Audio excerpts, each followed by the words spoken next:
माननीय सुशासन बाबू से ये जानना चाहता हूँ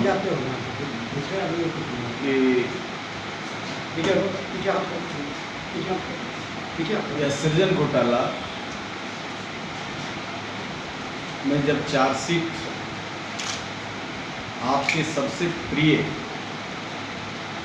और विश्वस्त व्यक्ति जो तत्कालीन भागलपुर के डीएम थे केपी रमैया पर चार्जशीट सीबीआई ने किया, तो मैं उम्मीद करता था कि आप इसकी नैतिक जिम्मेवारी लेंगे, लेकिन ऐसा कुछ नहीं हुआ। शायद सुशासन में ऐसा करना भी उचित नहीं है।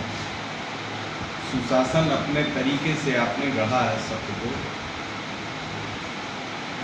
हजारों करोड़ गरीब लोगों के गाढ़े कमाई के टैक्स के पैसे से आपको प्रबंधन के लिए,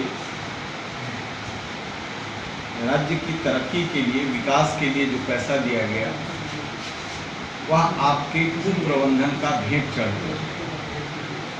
और आपके चहेते पदाधिकारियों ने, कुछ चहेते एनजीओ के लोगों ने और कुछ बैंक के अफसरों ने हजारों करोड़ रुपया डका दिया।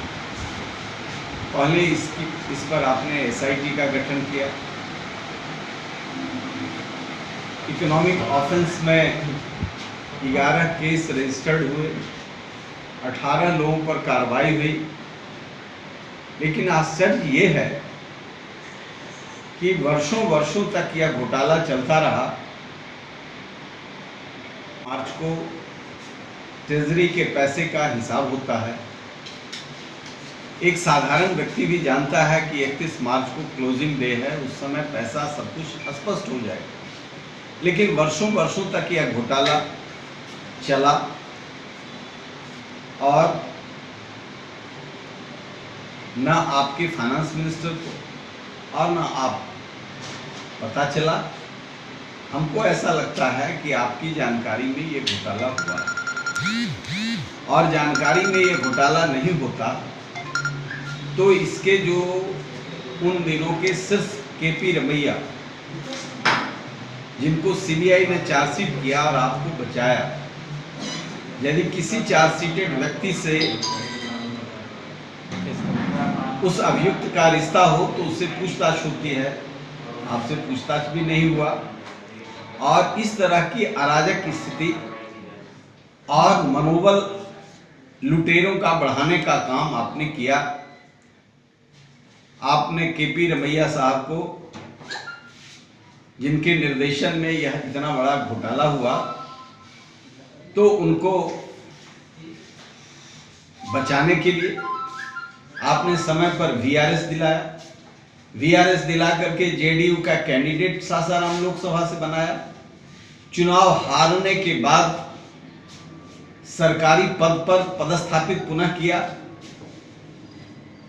घोटाले के बाद, घोटाले के पहले जो रिश्ते आपके साथ इनके रहे हैं, ये तो साफ है कि आपके संरक्षण में घोटाला हुआ है। इसलिए मैं आज महामहिम राष्ट्रपति जी को एक पत्र लिखा है कि पब्लिक एक्सचेकर का इतना बड़ा लूट, राजनीतिक संरक्षण, ये प्रधानमंत्री जी जो भ्रष्टाचार से लड़ने के लिए कटिबद्ध हैं, क्या भ्रष्टाचार से लड़ाई आपके एलाइज मुख्यमंत्री और आपके पार्टी के उप मुख्यमंत्री द्वारा इस घोटाले में जो अहम भूमिका रही है? अखबारों में भी आया है कि इनके परिवार के लोगों को गहना जेवर कहां से खरीदा गया, कितने का खरीदा गया। सीबीआई वहां तक गई, लेकिन सीबीआई जांच के दौरान सिर्फ ब्यूरोक्रेट्स और एनजीओ को इसमें पकड़ा गया, बाकी लोगों को बचाया गया।